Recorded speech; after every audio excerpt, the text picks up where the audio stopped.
My name is Don Kienholz, and we're at Birchwood Park in Gary, New Duluth, and we are at the public orchard here in the park, and we're going to be talking about the apples with the Edible Duluth program.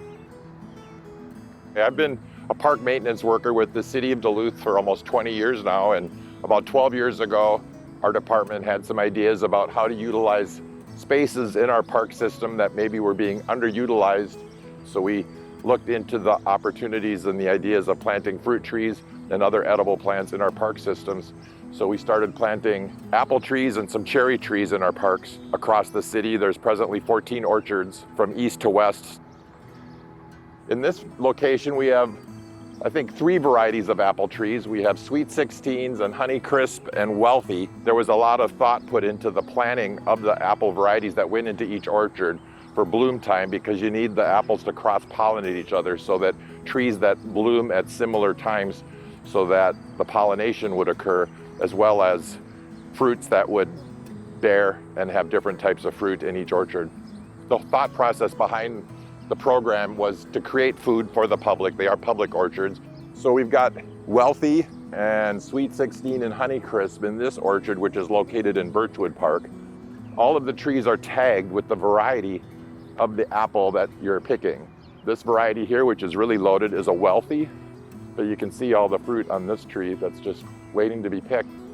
We have these signs in all of our orchards that talk about the program through Edible Duluth, Duluth Parks and Rec.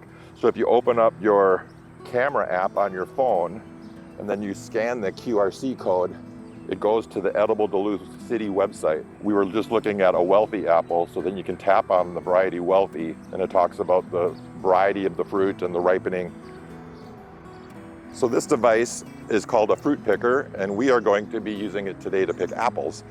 So we have this basket on the end of the pole, and it has these hooks on it, and it has a telescoping so you can reach up. So you don't have to climb the tree, you don't have to shake the tree, and the city will be having a checkout program for these pickers. But say you've picked all the apples that are down low that you want to get, and you see one up here that you want to get, you can get the apple and then pull it down. Then the apple stays in here. So we want to minimize shaking the tree. We don't want people to be climbing in the trees or pulling down the branches. This is a Wealthy, and they're ready to pick. If you have an apple that you pick it from the ground, just grab the apple, start giving it a twist, and it will come off clean so that the stem breaks off. There are no apple police, but it's just kind of first come, first served, but just be aware that other people may want some too.